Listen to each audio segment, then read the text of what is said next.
ये अदालतों से ज़मानत हासिल करने का या रिहाई हासिल करने का फ़ोरम है, तो हम सारे मिस्टेकन हैं इसमें।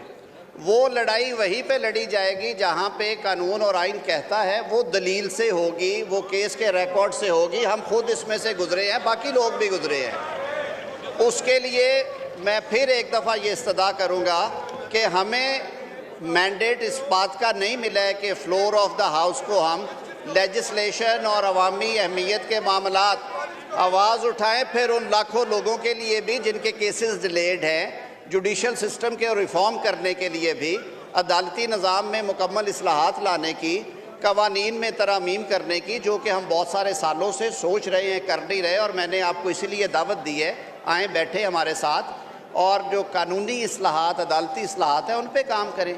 आप फ्लोर ऑफ द हाउस पे बोलें, अपना मुकदमा सामने रखें, लेकिन मेरी ये गुजारिश और इस्तदा होगी कि रिहाई और ज़मानत के मामलात अदालत से मुतल्लिका हैं। कुछ लोग सज़ा याफ्ता हैं, कुछ लोग अंडर ट्रायल हैं।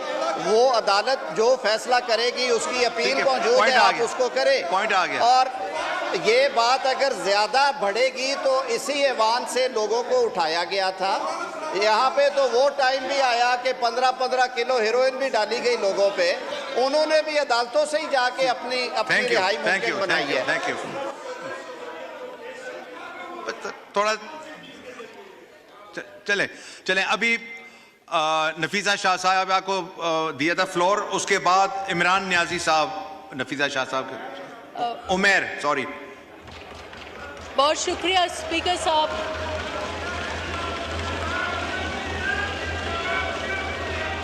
इस वक्त जी नफीसा, जिस मौजू पर मैं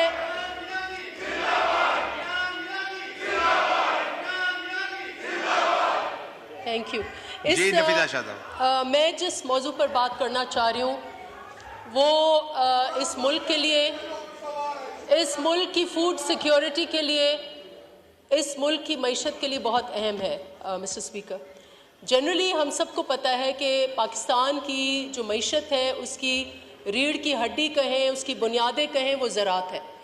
और अगर हमें इन कर्ज़ाजात के शिकंजों से भी निकलना है तो उसका आगाज़ भी अगर हम बेहतर ज़राई पॉलिसी दें जो किसानों के साथ चलती हो, जो किसानों की जो उनकी ज़रूरियात है, नीड्स है, उन पर चलती हो, तो मैं समझती हूँ कि मुल्क हमारा आगे बढ़ेगा।